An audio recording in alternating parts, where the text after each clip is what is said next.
They say change is inevitable, but what if that means changing an entire structure of a governing body, and ultimately changing how it operates and opening new possibilities, both beneficial and costly?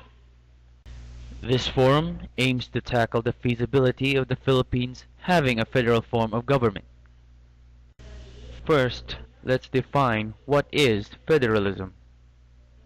Federalism is a political philosophy in which the group of members are bound together by a covenant with a governing representative head. Federalism is also used to describe a system of government in which sovereignty is constitutionally divided between central governing authority and constituent political units, like states or provinces. It is a system in which the power to govern is shared between national and central state governments, creating what is often called a federation, in which the self-governing status of the component states is typically constitutionally entrenched and may not be altered by a unilateral decision of the central government. It can be considered the opposite of another system, called a unitary state, in which the central government is supreme and any administrative divisions exercise only powers that the central government chooses to delegate. By contrast, federal states share sovereignty with the central government, and the states comprising the federation have an existence and power functions that cannot be unilaterally changed by the central government. Although there are more states that use the unitary system, there are several states that use the federal systems. Apart from America and Russia, there are several states in Europe, such as Switzerland, Austria, Germany, and Belgium, and also to a supranational level, the EU.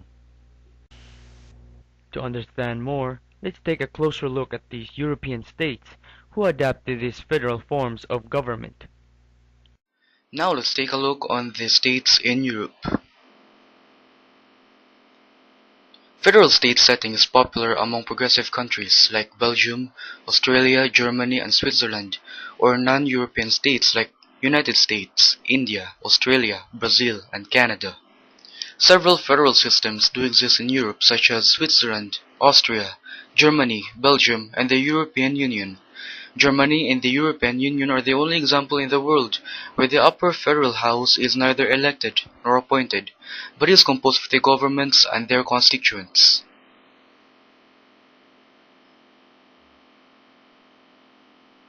Switzerland. Switzerland is a landlocked between France, Germany, and Italy. Switzerland is a federal state with two legislative houses, 46 for the Council of States and 200 for the National Council. The head of state and of the government is the President of the Federal Council. Austria. Austria is landlocked by several countries like Germany, Czech Republic, Hungary, Croatia, Slovenia, Italy, and Switzerland.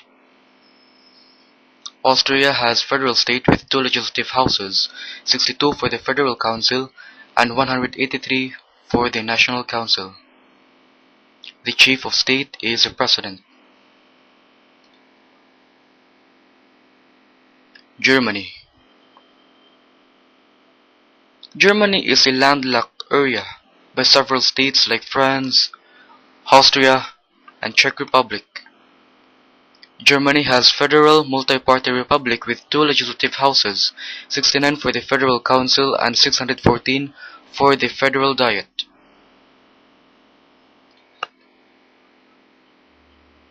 And lastly is Belgium. Belgium is a landlocked country between France, Luxembourg, Germany, and the Netherlands. Belgium has federal constitutional monarchy with two legislative bodies like 71 for the Senate and 150 for the House of Representatives. The European Union is a supra-confederational institution. It is participated by 27 states and applies same laws and statutes, uniform passport, uniform monetary unit, same banking system, and for a better world, no borders. After seeing what it's like for the federal states in Europe, let's move on with the question if it is feasible for the Philippines to change to a federal form of government. And the answer is, well, we don't know, just yet. Federalism became a buzzword when Senator Aguinaldo Pimentel Jr. started to go on touring around the country, having lectures about his proposal for the change to a federation. In those lectures, he proposed the supposed solutions to our social, political, and economic problems by promoting competition between the constituent states, in effect, evening up the distribution of development and not just focusing all the development on Metro Manila. Itong federalization na ito is intended for two things. Number one is to disperse political and economic power throughout the nation.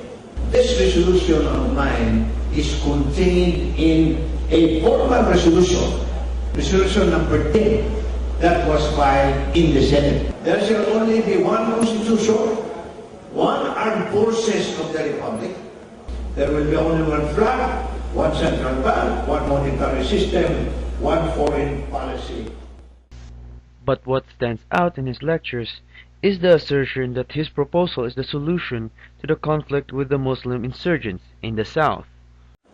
I believe that the adoption of the federal system, creating the Bangsamoro federal state, will dissipate the causes of Muslim unrest and bring development to the Bangsamoro area.